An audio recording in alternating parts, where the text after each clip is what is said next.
Хэнти аймгийнхаа цаг үеийн мэдээллийг өндөрхөн телевизээр өдөр бүрийн 19, 21, 23 цагуудаас хүлээн авч үзээрэй. Төвийн томоохон телевизүүд болох TV9, TV5, Молор, Нутаг 21 телевизийн орон нутгадх инфо өндөр хаан телевиз. Бид танд үнэн бодит, шуурхай, хүртээмжтэй, тэнцвэртэй бодит мэдээллийг цаг алдалгүй газар дээрээс нь хүргэж байна. Бидэнтэй харилцагуудаас 7056 33 97.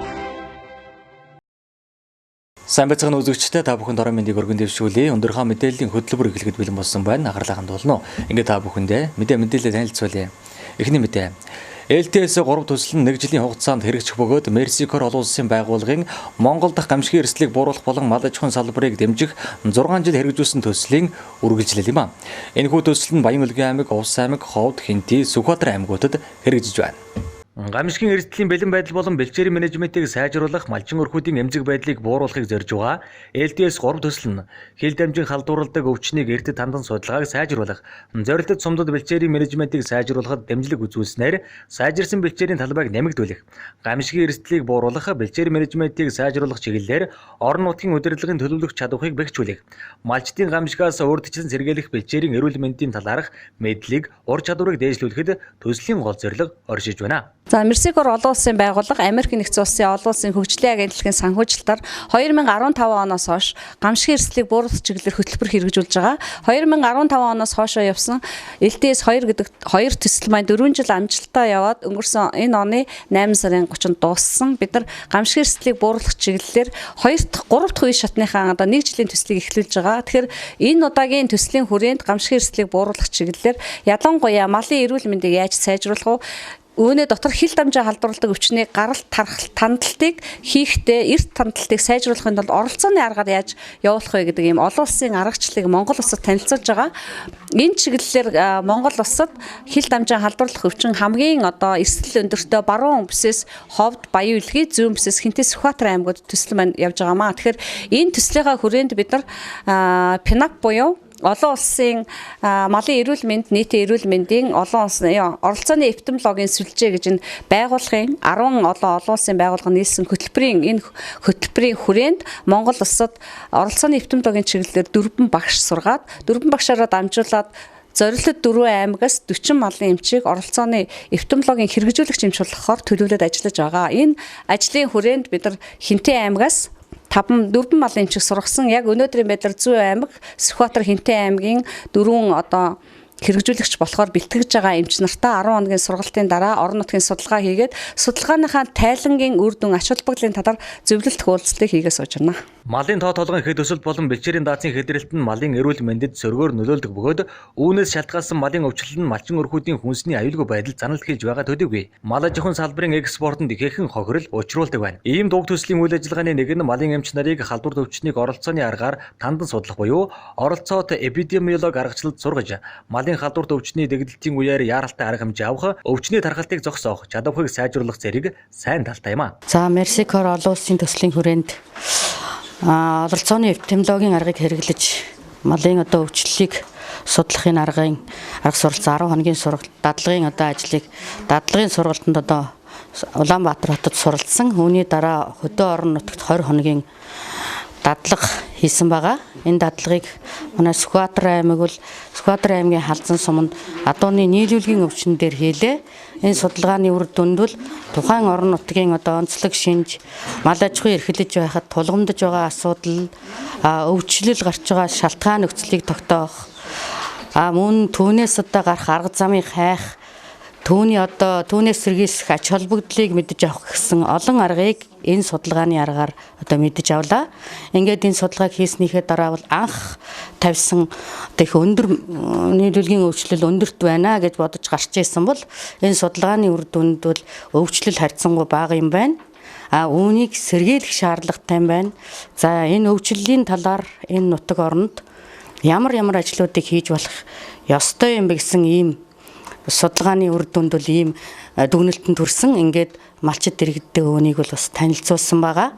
Энэ танилцуулгын дараа бол бас манай малчид уяачдад эерэг хандлага гарч энэ өвчлөл, энэ судалгааны ач холбогдлын дараах эерэг хандлагууд бол бас илэрч байлаа. Тэгээд энэ судалгаа бол маш энгийн тэгсэн мөртөө малчдыг өөрсдөөр нь оролцуулсан ийм шилдэг сайн арга байна гэж л бид ингэж ойлгож байна. Ингээд цаашдаа улс орон даяар үүнийг бас хэрэгжүүлэх юм бол малын эрүүл мэндийг хамгаалах төлөвлөхөд одоо илүү их ач холбогдол өгнө гэж ингэж бодож байна. Монгол улсаас 4 аймагаас 4 аймагч Баян Улгийн хавьд Сүхбаатарын одоо Монгол улс анхны үндэсний оролцооны технологийн мэрэгчлэн бэлтгэдэг курст 10 хоног суралцаад анх шатны мэдлэгүүдийг олж авсан. Оролцооны технологи анхны хэд хоногийн сургалтанд суугаад бүр учраас авалахгүй байсан. Тэгээс үлдээ явцсан донд хөтөлбөрүүдийг үзэж дуусаад дадлага хийх явцад одоо энэ малын салбар малын удирдлага малын төлөвлөлтөнд нэлээд ач холбогдолтой зүйл байна гэдгийг ойлгож одоо энэгээр цаашдаа дахиад орон нутгата 10 хоногийн дадлага ажил хийгээд одоо тэгээд зөвлөлт уулзалтаа өнөдөр хийж байна. За ер нь тэгээд оролцооны технологи гэдэг нь малчтай ярилцлах их үүдэн дээр энэ халдварт болон хил дэмждэг халдварлалт өвчнүүдийг онцлох тэр хаанаас ямар шалтгаанаар гарав тэмцэх арга хэмжээг яаж боловсруулах гэдэг дээр нэлээд төлөвлөсөн. Нэлээд өдөрлгүүд нэлээд ойлголт өгөх ажлын үр дүнтэй болгоход энэ ажил маань гол чиглэлээ өгч байгаа. Дэлхийн нийт ч гэсэн энэ оролцооны технологиг маш өндөр түвшинд авч хэрэгжүүлдэг юм байна. Манай улсад одоо зөвхөн ихнийхээ шатанд Мексикоор төслийн хүрэн дээр л болж байна. Энэ аргачлал нь уламжлалт эпидемиологийн хязгаарлагдмал байдлыг эвдсэн оновчтой арга ба мал амтны өвчнөд холбоотой олон судалгааны ажилд хэрэгжсээр ирсэн байна. Энэхүү аргачлалыг анх малын эрүүл мэндийн жижиг төсөл хөтөлбөрүүдэд ашиглаж байсан бол одоо олон улсын түвшинд малын өвчнөд тэмцэхэд ашиглаж эхэлжээ. Мэдээллийн хөтөлбөр үргэлжлэн танд хүрч байна. Дараагийн мэдээ. Хоггүй хэрлэнгийн төлөө хамтдаа энийг хүрээнд төрийн байгууллага байгаль хамгаалах эко клубын гишүүд бизнес эрхлэгчид албан байгууллагын хамтарсан уулзалт өнөөдөр аймгийн иргэний танхимд боллоо. Энэ талаарх мэдээллийг одоо хүлээн авч үзнэ. Хэрлэн голын сав газрын захиргаа Дэлхийн байгаль хамгаалсан боловсрол соёл урлагийн газар хамтран хоггүй хэрлэнгийн төлөө хамтдаа уулзалтыг Хинтэн аймгийн төвийн ерөнхий боловсролын сургуулийн байгаль хамгаалах эко клубын сурагчид, бизнес эрхлэгчид, төрийн байгууллагуудын төлөөллүүд оролцож цаашид хамтран ажиллах боломж, хамтын шийдлийг тодорхойлсон ач холбогдолтой уулзалт боллоо. Уулзалтын ач холбогдол хийх ажлын талаар Хэрлэн голын сав газрын захиргааны дарга Чамба ярьж байлаа. Хэрлэн голын сав газрын захиргаа Дэлхийн байгаль хамгаалах сантай хамтраад одоо энэ 19 онд хоггүй хэрлэнгийн төлөө гэдэг нэг томоохон аян өрнөс. Тэгээ энэ аян бол их өргөн үрээтэй. Тэгвэл хан бол одоо Хэрлэн гол дайран өнгөсдөг нийт 22 сумыг хамарсан. Тэгээ 22 сумын хэмжээнд сум нутгаар Хэрлэн гол маань дайрч өрсдөг. Тэр сумдууд Хэрлэн голоо ариун байлгах хог хигдлээс бурлах чиглэлээр хамтдаа ажиллах энэ арга хэлбэрийг ажлыг санаачилсан энэ том аяны арга хэмжээ зохион байгуулсан. За өнөөдрийн хувьд бол одоо Чингис хот Хэрлэн сум тийм ээ. Бас одоо яг Хэрлэн голынхаа иргэд төр оршдог учраас одоо Хэрлэн сумын бөгөөд Чингис хотын иргэд энэ Хэрлэн голынхаа хог игдлийг бууруулж тийм хоггүй хэрлэн гэдэл аянд ямар арга жил асуудал зохион байгуулж байгаа юм бэ? Энийг нэгтгэхэд ирч тийм ээ. Энэ тохиолдолд аж ахуйн нэгжүүд ямар үүрэг хариуцлагатай оролцож байгаа юм. Чиг үүргийн байгууллагууд ямар үүрэг хариуцлага хүлээж оролцож байгаа юм. Дээрээс манай хүүхдүүд эко болгоны хүүхдүүд ямар ажил асуудал зохион байгуулж байгаа юм гээд энэ зүйлүүдийг нэгдүгээр нэгтгэж ярив. Хоёрдугаарт энэ ингээд тал талын одоо ажил асуудал яригдсан шүү дээ. Тэгэхээр энэ дээр сайн одоо зөв санаанууд тийм ээ. Юмнууд ямар асуудал гарах вэ? Тэрнийг нь одоо бид 2020 оныхоо төлөвлөгөөнд тусгаад ингээд цаашид хэрэгжүүлээ гэж. Өөрөөр хэлбэл өнөөдрийн уулзалтын одоо гол зорилго ерөөсө 2020 онд бид Хэрлэн голоо хог аяглаас бууруулах чиглэлээр одоо Чингис хотын хэмжээнд Хэрлэн сумын хэмжээнд ямар ажил асуудлыг ямар шатанд авч хэрэгжүүлэх вэ гэдэг нэгдсэн одоо төлөвлөгөө гаргахад одоо энэ ажил чиглэж байгаа юм. Тэгээ одоо ингээд хүүхдүүдэд маш сайхан санаанууд ярьж байна л да. Ер нь авааштай санаанууд байна. Жишээлх юм бол одоо ингээд бид анги дотор ерөөсө ингээд цэвэр ус байршуулцаа. Тэгэхээр зэрэг цэвэр ус байршлуулсан бид нөгөө үдийн цаг өдрөгөөд идэж өөрөөсөө аяхтай. Тийм учраас бид дэлгүүрээс ингээд ус удалж явах шаардлагагүй. Анги дээрээ өөрийнхөө усны саваас усаа цэнэглээд ууж байна гэдэг. Энэ мөн яаж эргээд зэрэг нөгөө пластик сав тэр хэмжээгээр одоо буурна гэх мэтлэнгээр мөн одоо цэцэрлэгүүд төр жишээлбэл ингэж байна шүү дээ. Салфетик маш их хэмжээгээр хэрэглэдэг юм байна. Тэгвэл одоо чи салбитыг юугаар орлуулж болох вэ гэж бодоод ерөөсөө бүх хүүхдүүдийг одоо нусны альчууртай болгочихъя гэд инглиз зэрэг тэр олон салбитыг цааснууд одоо багасч гिचдэг. Тэгээ зарим газрууд одоо хогийг ангилж яж штт. Цаас гэд нэг ангилаад пластик гэж ангилаад гэтэл ангилчаад байж тэл тэрнийг нөгөө тээвэрлэхдээ нэг саунд ингээд нийлүүлээд очиж байгаа юм бэрхшээл. Тэгэхээр зэрэг энэ нөгөө ажлын уялдаа холбоо ерөөсөө бас хангагдахгүй байна гэдэг утгаараа өнөөдрийн хилцүүлэг дээр энэ санаануудаа олж хараад тэгээ одоо бас нэгэнтэл нэг зорилготой байгаа бол энэ зорилгын хүрээнд хамтарсан үйл ажиллагаа явуулах ёстой маа гэдэг дээр тогтож байгаараа энэ чухал ач холбогдолтой арга хэмжээ болж гэнэ гэж үзэж байна.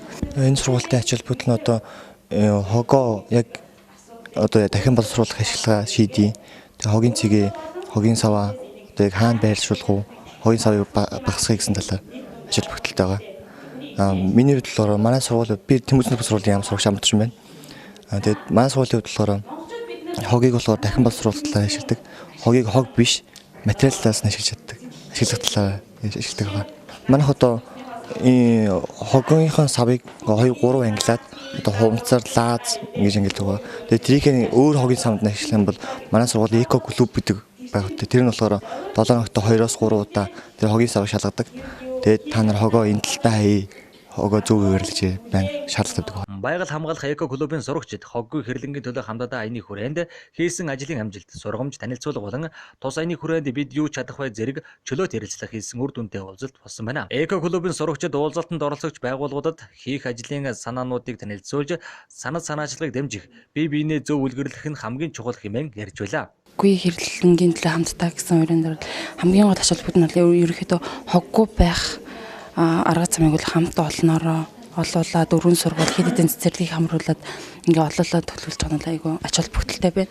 За манай сургууль лабораторийн нэгдүгээр сургуулийн хувьд бол одоо гарсан хогоо яах вэ гэхээс илүү хог гаргахгүй байхын тулд яах вэ гэсэн арга замыг авч хэрэгжүүлдэг. За жишээ нь гэх юм бол анги болгон одоо хогийн савгүй болцохыг сайн энийг хэрэгжүүлээд одоо их цэцэг багштай 10 бие анги бол хамгийн түрүүнд хогийн савгүй болоод ингээд хит ангиуд идэвхтэй оролцоо явж байгаа. Одоо л ерөнхийдөө одоо бүр дэлхийн нийтрэл доктортой хөгжлөг яригдж байгаа болохоор хүүхд толгой энэ дэр хүүхд чиглэл ер нь хүн болгон ярьдаг бас мэн л да. Тэгэхээр хүүхдүүдийн хувьд бол одоо хандлага нь маш эргээр өөрчлөгдөж байгаа нь мэдэгдэж байгаа. Одоо жишээлбэл одоо сургуулийн орчинд одоо юу гэдгийг нэг цаасан хог аягдл их гардаг шүү дээ тий. Тэгэхээр одоо жишээлбэл саяны нөгөө миний хэлсэн уриалгыг бол айгүй нөгөө эргээр хүлээж аваад нэг нэгэндээ үлгэрлэх үйл ажиллагаа бол бас айгүй эргээр хандлагатай байгаа л да. Одоо ингээд бид царгаанаас бол бид нэрийг ингээд уриалаад хог цэвэрлэгийг гаргаж байгаа. Тэгээд тэрийг ингээд төлөвлөгөөд ингээд цуг цэвэрлэгээ хийгээд эсвэл байгууллагууд ингээд хичээлсэн газруудаар цэвэрлэгээд явж байгаа. Тэгээд бид нар ингээд сургуулийн амралт болон эсвэл зарим нэг чөлөөтэй цагаараа бид нар ингээд хэсгээр яваад хог цэвэрлэгээ хийх боломжтой гэдэг тэр талаараа л ярилцж байна. Ер нь бол эко зөвлөлгээ тэгээд байгаль орчны бүтээлүүд хийлгээд явуулахаар юу хог хаяхгүй тэгээд юу коридорт байдаг гэсэн чихрийн цаасан хүртэл цөөрсөн. Тэгээд гуанзан тэр ингээд хоол идчихэд одоо салбитыг тэр ингээд ширээн дээгүүр нүглөрөд байж байгаа гэсэн бол тэрийг цэвэрлээд эсвэл тэрийг багаар хэрэглэдэг болсон. Тэрийн үеийнхэн болон бид нар бол одоо Монголын ирээдүй тийм болохоор одоо Монголыг хөгжүүлэхийн тулд бид нар багаас эхлээд хогоо цэвэрхэн орчноо цэвэрхэн байлгаад тэгээд хог хаяхгүй байвал бид нар магадгүй ирээдүйгөө баг ч ихсэн өнгөлж байгаа байх гэж бодож байна. Эко байгууллага сургууль болохын тулд хогоо ангилах, хогийн савгүй сургууль болох хурлын үед цаасан биш шилэн аяг хэрэглэх зэрэг бодит шийдлүүд гарсан байна. Тус уулзалтанд засаг даргын тамгын газар, байгаль орчин аялал жуулчлалын газар, онцгой байдлын газар, ерөнхий боловсролын сургуулиуд, цэцэрлэгүүд, хас банк, дэлхийн зүүн олон улсын байгууллага, супермаркетууд, өндөрхан эрдэс тус үйлдвэр, хэвлэл мэдээллийн байгууллагууд оролцож хамтарч хийх ажлын төлөвлөгөөнд орох ажлын талаар санал хэлцлээ. Өнөөдрийн сайхан арга хэмжээнд оролцож байгаадаа баяртай байна. Одоо манай компани манай цэвэрсний өдрөл одоо үйл ажиллагаа эхлээд даруй нэг жил араалаг байна да. 2018 оны 3 сард анх үйл ажиллагаа эхэлсэн. Тэгээ яг цэвэрсний энэ цэвэршүүлсэн усыг нөгөө ард иргэд хэрэглэснээрээ бол ямар ч гэсэн усны хэрэглээ хэмнэлт гэдэг зүйл дээр нь эрчим хүчний хэмнэлт гэдэг зүйл бол байгаа. Тэгээд дээр нь эрүүл мэндэд асар том хөрөнгө оруулалт болж байгаа гэдэг утгаараа би одоо хийж байгаа ажиллаа их баяртай байгаа. Харьцангуй яг манай аймгийн тухайд бол яг хэрэгжилж байгаагүй зүйл учраас харьцангуй бага өдрөөс өдөрт одоо хэрэглэгчийн тоо нэмэгдэж байна. Өдрөөс өдөрт одоо үйл ажиллагааг нь бас дэмжиж байна. Одоо тэгээ сүүлийн үеүүд боловсролын газар бол бас нөгөө ерхий боловсролын сургуулиуд болон эсрэлгүүд бас авч хэрэглэж эхэлж байна. Тэгээ хамгийн дэшээ бод мэдээж ард иргэд энэ усны энэ эрүүл мэндэд хэрэгтэй энэ зүйлийг бол өөртөө болон өөр хүүхдтэй дээр нь байгаль дээлтэй энэ зүйлийг дэмжиж мэдээж дэмжинэ гэдэгт бол итгэлтэй байгаа. Манай улсад жилд 2000 тонн ховонцор сав хог хаягдл гардаг бол 1500 тонн нь ундаа усны сав байдаг байна. Тиймээс ховонцор сав хэрэглэхээс зайлсхийх, хоггүй ирээдүйг бүтээхэд иргэн бүрийн оролцоо чухал юм а. Дараагийн мэдээ. Нийгмийн тогтвортой хөгжлийн үндэсний нийгэмлэг төрийн бус байгууллага Хинтээ аймгийн нийгмийн даатгалын хэлтэлцтэй хамтран хөдөлмөрийн аюулгүй байдал эрүүл ахуйн чиглэлээр сургалт зохион байгууллаа. Энэ талаарх мэдээллийн дэлгэрэн үг одоо хүлээн авч үзнэ. Энэхүү сургалтыг нийгмийн эрүүл мэндийн даатгалын үндэсний нийгэмлэг төрийн бус байгууллага Хинтээ аймгийн нийгмийн даатгалын хэлтэлцтэй хамтран хөдөлмөрийн аюулгүй байдал, эрүүл ахуйн асуудал, үйлдвэрлэлийн осол, мэргэжлээс шалтгаалсан өвчнөөс урьдчилан сэргийлэх, хөдөлмөрийн аюулгүй байдал, эрүүл ахуйн сургалт зохион байгуулах чадварыг бүрдүүлж, иргэд, даатгуулагч, бизнес эрхлэгчид, олон нийтэд хууль тогтоомжийг сурталчлах ажлыг Хинтээ аймагт зохион байгууллаа. Энэхүү сургалтыг хөтөлбөр нь суралцагчдад хөдөлмөрийн аюулгүй ажиллагааны горим, стандарт, хөдөлмөр хамгаалалтын талаарх байгууллагын менежерийн хүлээх үүрэг, хариуцлага, нийгмийн даатгалын ач холбогдол, үйлдвэрлэлийн осол, мэргэжлээс шалтгаалсан өвчний талаарх эрх зүйн зохицуулалтад танилцуулахад чиглэгдэж байна. Ер нь бид нар нийгэм даатгалын байгууллага нь иргэд ажиллах даатгуулагч руугаа чиглэсэн сургалтыг тасралтгүй зохион байгуулдаг. Тэр дундаа одоо үйлдвэрлэлийн ослын одоо ослд орж болцсохгүй хөдөлмөрийн аюулгүй ажиллагааг хангах талаар нь бол бас зэлдэг. Гэхдээ нийгэм даатгалын байгууллага байцаагч бид нар бол зөвхөн хууль одоо ярихаас одоо яг энэ мэргэжлийн байгууллагын хүмүүс ирээд мэргэжлийн одоо яг мэргэжсэн ийм хүмүүсээр заалгах. Тэгээд одоо ослоорс яаж зурсан сэргийлэх вэ гэдгийг бас ослын одоо ийм ослууд гарах болцсохгүй аюулууд байдаг тулгардгийг яг одоо бодтойгоор хэлж байгаа сургалт бол бас амьд ийм сайн сургалт болж байна гэж энэ сургалтайгаа бол би бас үзэж байгаа. За Хинтээ аймгийн хэмжээнд бол одоо үйлдвэрлэлийн ослын сангаас тэтгэр тахирдуугийн тэтгэр авдаг 362 иргэн байгаа. Ингээд одоо энэ 362 иргэндээс сардаа бид нар нэг 179.6 сая төгрөг олгодгийг. За өнөөдрийн байдлаар бол бид нар 2 тэрбум 155.2 сая төгрөг олгосон байна. За үйлдвэрлэлийн ослын сангаас бас одоо төчиг шалтсны тэтгэр авдаг 55 хүн иргэн байгаа. За эндээ бид нар нэг сардаа 22.2 тэрбум сая төгрөг өгдөг. За ингээд жилдээ бол нийтдээ тэрбум 221 сая төгрөгийг ингээд олгоод авч чийтэй. За зөвхөн энэ оны байдлаар ихэд чинь хөдөлмөрийн чадвар үйлдвэрлэлийн ослын сангаас хөдөлмөрийн чадвар алдсан гэж одоо 56 иргэн одоо 30 сая төгрөгийн тэтгэмжийг бол авсан байна. За бас үйлдвэрлэлийн ослын сангаас тэтгэр авдаг тахирдуугийн тэтгэр авдаг 150 гаруй иргэн бол одоо аршаан суйлуулсан гэж ингээд нэг 10 сая гаруй төгрөгийн зардал авсан байх жишээтэй. Ер нь зүгээр авч өгөхдөө гол нь хамгийн гол нь одоо ямар нэгэн байдлаар ослоовар бол хилж ирдгүү. Гэхдээ ямар нэгэн хайхрамж болгоомжгүй одоо стандарт аюулгүй ажиллагааны дүрм журмаар зөрчснөөс үүдээд энэ ослд өртөждөг. Насан туршдаа одоо ингээд хөгжлийн бэрхшээлтэй болдог учраас энэ байдлаас урьдчилан сэргийлж одоо ирээдүйд болох эрсдлийг одоо гаргахгүй байх. Эрсдэл тохиолдвол өнөөдөр өөртөө ямар болоод одоо хажууд байгаа улсуудад ямар дэмжлэг тусалцааг хамгийн түрүү үзүүлэх вэ? Цаашлаад төр тэтгэмжээ одоо тогтоолгож авахд ямар хууль дүрмийг баримталж ажиллах вэ гэдгийг л ийм одоо иргэд даатгуулагч руугаа чиглэсэн ажилтнууд руу чиглэсэн ийм сургалт болж байгаараа ажил бүтэлтэй сургалт болж байна. Хөдөлмөрийн аюулгүй байдал эрүүл ахуйн үндэсний 4-р хөтөлбөр 2012-оос 2016 онд хэрэгжих хугацаанд нийт 1854 үйлдвэрлэлийн осол бүртгэгдэж 1948 хүн осолд өртөж 273 хүн амнасаа алдсан байна. Улсын хэмжээнд 2016 онд үйлдвэрлэлийн осол хурц хордлогын нийт 332 тохиолдол бүртгэгдснээс бүлэг осол хурц хордлого 11 буюу нийт ослын 3.3%-ийг эзэлж байна. Хөтөлбөр хэрэгжиж эхэлсэн 2012 онд хөтөлбөр эрхэлж байгаа 10,000 хүнд үйлдвэрлэлийн ослын 3.9 тохиолдол байсан бол 2016 онд 2.9 болж 1 пунктээр буурсан байна. Энэхүү сургалтыг зохион байгуулснаар хөдөлмөрийн аюулгүй байдал эрүүл ахуйн чиглэл, хөдөлмөрийн харилцаатай холбоотой хууль эрх зүйн ойлголттой болж мэдлэгээ нэмэгдүүлэх юм а. Ингэснээр ажлын байранд аюулгүй орчинд ажиллахад ямар ч үүрэгтэй байх, мөн холбогдох хууль тогтоомжийг мэдэх зэрэг олон талын ач холбогдолтой юм а. За өнөөдрийн сургалтанд бол сургалтыг Хинтээ аймгийн нийгмийн даатгалын хэлтэлцтэй хамтран манай байгууллага нийгмийн эрүүл мэндийн даатгалын үндэсний нийгэмлэг гэсэн төрлийн бас байгууллага хамтран зохион байгуулж байна. Энэ сургалт бол үйлдвэрлэлийн осол мэргэжлээс шалтгаалсан өвчнөөс урьдчилан сэргийлэх, хөдөлмөрийн аюулгүй байдал эрүүл ахуйн чиглэлээр ойлголт өгөх ийм сургалт байгаа. Энэ сургалтын гол зорилго бол нийт ажилд хамаарч байгаа. Тийм учраас одоо сургалтанд оролцож байгаа бүрэлдэхүүнийг харахад бол өмчийн бүх хөвшлийн аж ахуйн нэгж байгууллагуудын бас зарим хөдөлмөрийн аюулгүй эрүүл ахуйн чиглэлээс асуулт хариуцсан хүмүүс ч байна. Зарим нь бол бас үйлчлэгээний ажилтнууд ч байна. Тийм учраас бол энэ хөдөлмөрийн аюулгүй эрүүл ахуйн асуудал бол зөвхөн хабын ажилтны үүрэг биш. Бүх ажилтнанд хамаатай учраас бол нэлээд өргөн бүрэлдэхүүнтэй цугласан байна. Энэ сургалтыг зохион байгуулснаар хүмүүс ямар ач холбогдолтой байх вэ гэж үзвэл нэгдүгээрт бол энэ хөдөлмөрийн аюулгүй эрүүл ахуйн чиглэл хөдөлмөрийн харилцаатай холбоотой хууль эрх зүйн ойлголттой болно. Өөрөөр хэлбэл мэдлэгийг нэмэгдүүлж чадна гэсэн. Энийг мэдснээр үйлдвэрлэлийн ослоос үржилсэн сэргийлэх эрх зүйн баримтчгууд нь юу байдгийг хөдөлмөрийн аюулгүй эрүүл ахуйн чиглэлээс үржилсэн сэргийлэхэд одоо ажилтны хувьд бол ямар дадал занчил авах ёстой юм бэ? Яаж ажиллах ёстой юм бэ?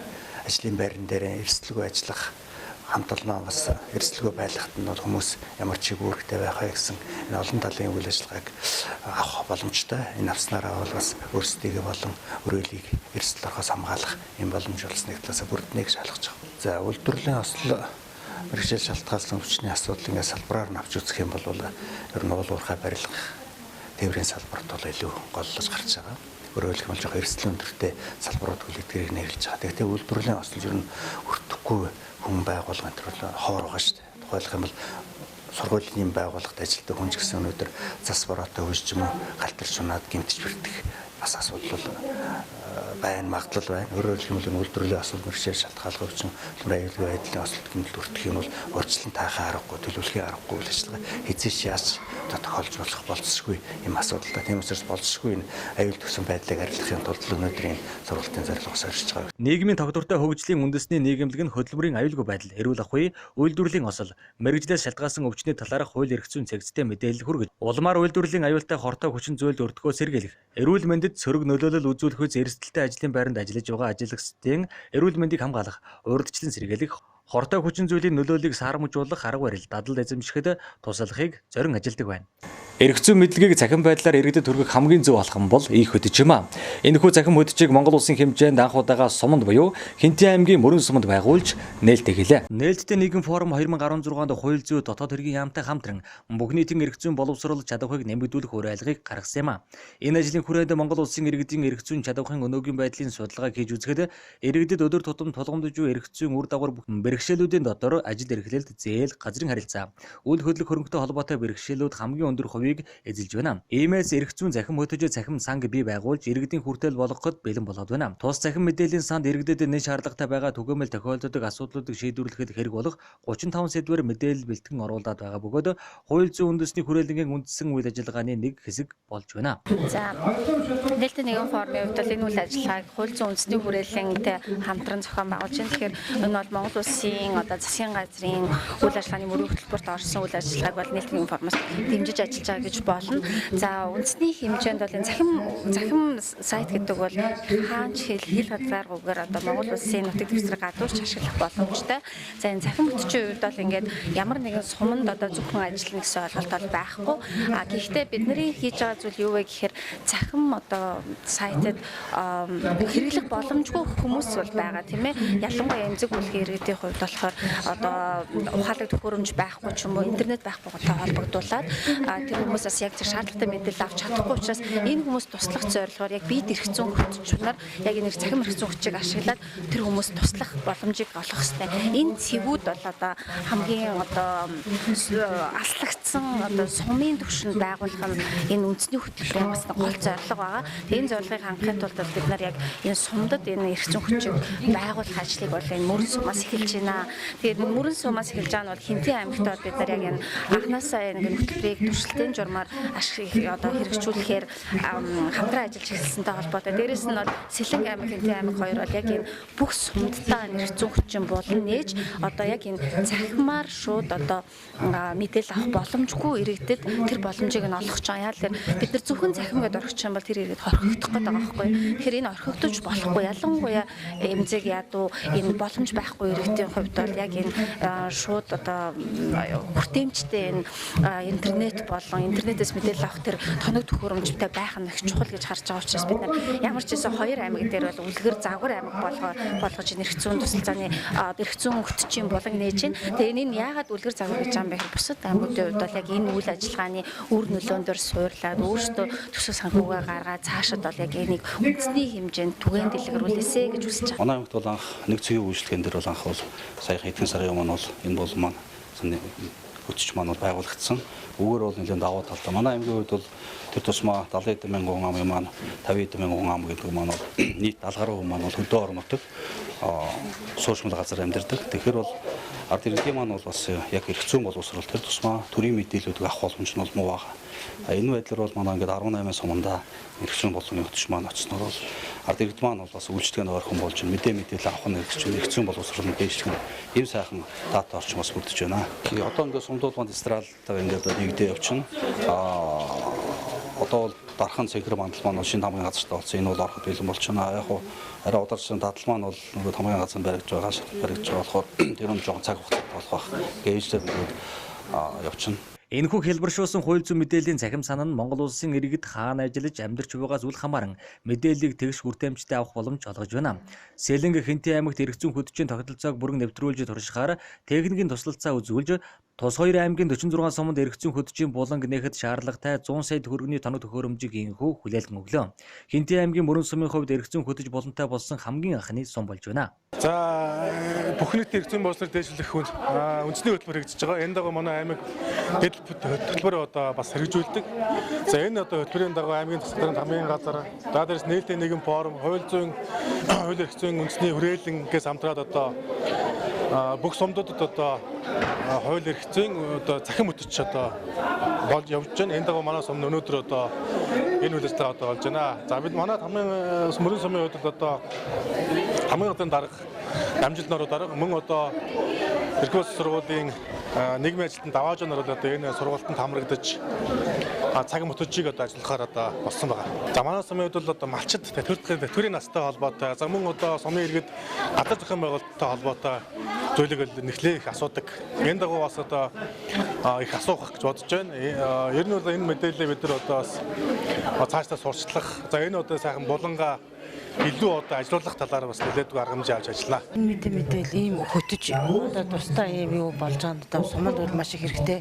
Иргэд төлөөлөл өөрснийхөө мэдээллийг яг өөрөө хүссэн үедээ авах боломжоор бол бүрэн хангаж. Энэ мэдээллийг авах зүгээр сумынхаа хэсгийн төлөөлөлийг өчөөч юм уу эсвэл аймаг орвол нөгөө юу гэдэг чинь хууль зүйн тусалцаа авах газар мэрэгчлэл мэлүү тэр хүмүүсээс авдаг байсан. Одоо энэ бий болсноор бол сум орон нутгаас ямар ч үеч хизээч ирээд авах бүрэн боломжоор хангаж байна гэж. Цаашид орон нутгийн төсвөөс энэхүү ажлыг дэмжин өөрийн нөөцөөр эрх зүйн булангийн тогтоолт эрх зүйн хөтөлбөрийн үйл ажиллагаатай холбоотой урсгал зарлыг хариуцсан санхүүжүүлэхээр болсон нь тус үйл хэргийн тогтвортой үргэлжлэхэд чухал нөхцөл болж байна. Түүнчлэн дээрх хоёр аймгийн эрх зүйн хөтөлбөрийн үйл ажиллагааны үр нөлөөг үнэлж, сайн туршлагыг бусад аймагт нэвтрүүлснээр үндэсний хэмжээнд эрх зүйн хөтөлбөрийн тогтолцоо хэрэгжих боломж бүрдэх юм а. Дараагийн мэдээ. Монгол улсын хөдөлмөрийн баатар төрийн сойрхол турлагийн гавьяц зүтгэлтэн Чингис хаан одонтой шар багсны нэрэмжид Сэрсэн тал хүүхдийн театр түүний төрсөн нутаг Хинтээ аймгийн Жаргалтаан сумын ерөнхий боловсролын сургуулийн дэргэд нээлттэй хэлээ. Таны харж байгаа энэхүү танхимын Жаргалтаан сумын ерөнхий боловсролын сургуулийн төгсөгчдийн хандивар анх санаачлагдсан болсон урлагийн танхим юм а. Өөрөөр хэлбэл анх 1936 онд үүсгэн байгуулагдаж байсан ерөнхий боловсролын сургууль нь 2019 оны байдлаар нийт 2000 гаруй төгсөгчдийг төгсгөжээ. Тэдний сэтгэлийн хандивар босож байгаа бүтээн байгуулалт гэж хэлж болох юм а. Үлдсэн шаардлагатай мөнгийг улсын төсвийн хөрөнгө оруулалтаараа 50 сая төгрөгийг шийдвэрлүүлэн зуны турш барьж өнөөдөр инхүү ашиглалтанд орууллаа. Сэрсэн тал театрыг одоо анх манай төгсөгчд маань санаачилж сургуулийн 60 жилийн яваагаар ханд өргөсөн байгаа. За ханд нь болохоор 30 сая төгрөгийн ханд өргөж бид нар ерөнхий каркас арамуудаа зангидсан. Тэгээд цаашдаа улсын төсвийн хөрөнгө оруулалтаар 50 сая төгрөгийн хөрөнгө оруулалт авч одоо энийг дуусгаж бүх одоо тоног төхөөрөмж тоноглуудаа хийж гүйцэлсэн байгаа.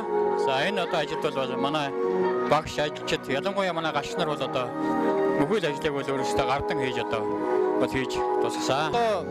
Бид нар зарим тоног төхөөрөмжүүд бас аваагүй байгаа. Одоо энийг бас өөрсдөө бас хүч оролцоо нөгөө тэдэд гарсан компани маань материалын авчимч бид нар өөрсдөө гүйцэтгээд дээрээс нь хамтарч одоо тэр компанитайгаа хамтарч одоо хийсэн манай ажилчид ажлын байраар бас хангаж өгсөн байгаа.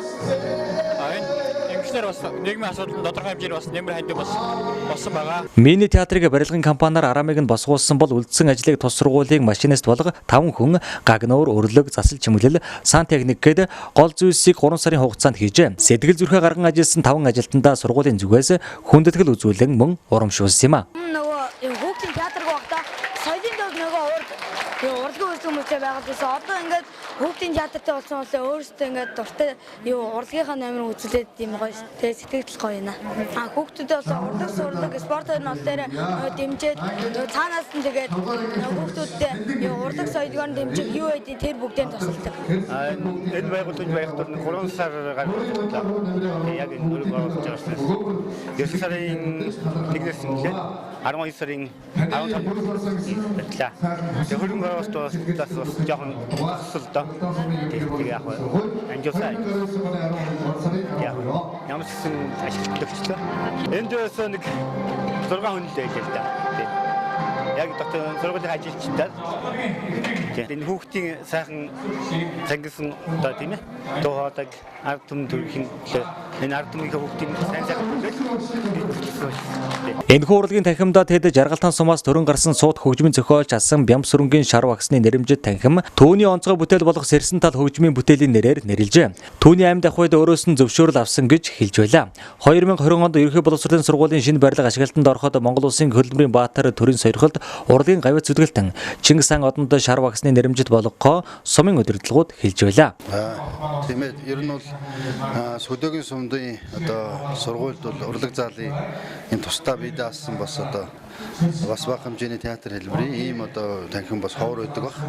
За энэ танхимыг бол бас манай сургуулийн хамт олон өөрийн нөөц болцоогоор эхлүүлж ажиллуулах юм байгуулах юм санаачлалыг гаргаж явсан. За тэгээд сум орны зүгээс бол одоо сумын засаг даргын мөрийн хөтөлбөртөө тусгаад хөрөнгө оруулалтын шийдвэрлэх ийм одоо төлөвлөгөөнд тусгаад ингэ явсан. За энэний дагуу сумын ард иргэд эхлээ хандив өргүүлж ингэж одоо өрнж явсан. За тэгээд өнгөрсөн 19 оны энэ одоо оны төсөвт жилийн өмнө одоо бид бас нийт хөрөнгө болох нэг 50 сая төгрөг гүйцэж одоо байгуулах хөрөнгө болох 50 сая төгрөгийг суулгаж ингэж одоо хөрөнгийг шийдвэрлээд өнөөдөр одоо энэ танхим маань энэ одоо мини театр маань ашиглалтанд орж байгаа нь сайхан байна. Энэ танхимыг одоо барьж байгуулахад бас олон хүний хүч хөдөлмөр орсон байгаа. За зүгээр төсвийг шийдэж өгөхийн тулд одоо сумын удирдлагууд төр засгийнхаа одоо улсын хурлын гишүүд яам тамгын газрууд олон хандж байгаа. За энэний дагуу улсын хурлын гишүүд оюун эрдэнэ гишүүн өнгөрсөн жил за манай нутгийн зөвлөлийн бас одоо хамт олон за нутгийн зөвлөлийн тэргүүн Цогтбаатарын бас одоо өсөлт дэмжлэгийг хүлээж авч өсөлтийг одоо хүлээж авч ингэж шийдэж өгч байлаа. Тэгээд энэ шийдлийн дагуу бид улсын төсвийн хөрөнгөөрөө гүйцээгээд ингээд ашиглалтанд оруулж байгаа. Тэгэхээр урьдчилсан байдлаар энэгээр явж байхад энэ одоо театр маань баригдчихээд аж ахуй аргаар тухайн үед болж ирсэн захиралтай нь ярьж байсан. Тэгээд үүнийгээ дагуу өнөөдөр энэ театртаа одоо сургалтын зорилттой одоо дижиталыг самбар авчирлаа. Тэгээд энэ самбар маань өөрөө одоо шинжилэл технологийн шинжилгээ болсон самбар байгаа. Өнөөдөр одоо Монгол улсад 4 дахь сургуультай олгогдож байна. Тэгээд энэ бас ич апартур техник хэрэгсэл одоо он гараад ирнэ. Тэгээд 200 хүний үзэж суудал санал юм дээ. Ерөнхийдөө ер нь нэг зүйлийг яриад ганц жаргалтай сум төдийгүй ер нь Хэнтэй аймгийн үед энэ жил хөрөнгө оруулалт нэлээд өндөртэй ийм сайхан онцлог болж байна. Зөвхөн энэ жаргалтай сумын үед яриад одоо 320 хүүхдийн сургууль төстэй суучихсан. Барилгын зураг төсөл бүрэн хийгдээд дуусчихсан. Тендер зарлахад бэлэн байдалтай байж байна. За дээр нь бас Цэнхэр жаргалтааны хоорондох эрчим хүчний шугамын ажлуудаа дуусчихсан. Туршилтайгаа холбоотой хийгээд одоо модхууны ийм хангаан ич дураа компани хөрөнгө оруулалтаар энэ улсын төсөөс гадуур шүү дээ. Энэ хөрөнгө оруулалтаар одоо 100% халаалтын инженерийн шугам шилжүүлэх ажил орж байгаа. Иймгүй одоо ажлууд одоо жаргалтаар хийгдэж байгаа. Цэцэрлэгийнх нь одоо засварын ажил байна. За тэр онцгой байдлын салбар жаргалтанд байгуулагдаж байгаа. Бургооны одоо 5 сард болсон. Иймгүй ажлууд явж байна да. Монгол Улсын ерөнхий сайд ухнаагийн хүрээсөх зөвлөхөөрөө дамжуулан Сэрсэн тал хүүхдийн мини театрт орчин үеийн ухаалаг самбар 200 хүний сандал, орчин үеийн хөгжим аппаратур, 30 ширхэг дараалтад хөгжим зэргийг бэлгэлжээ. Сэрсэн тал хүүхдийн мини театрын хувьд сургуулийн урлаг соёлын бүхий л төрлийн үйл ажиллагааг явуулахад ашиглах бөгөөд орчин үеийн шийдлээр баригдаж, дуу тусгаарлалт, хувцас солих өрөө, хоёр давхар үзэгчдийн суудлгээд бүгдийг нь цогцоор нь шийдэж шийджээ. Мэдээллийн хөтөлбөртэй хамт байсан үзэгчид та бүхэндээ баярлалаа. Амралтынхаа өдрүүдийг ая тухтай сайхан өнгөрүүлээрэй.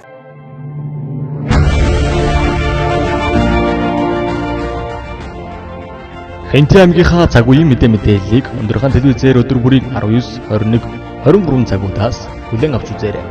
Төвийн томоохон телевизүүд болох TV9, TV5, Модор, Нутаг 21 телевизийн орон нутагдах инфо өндөр хаан телевиз.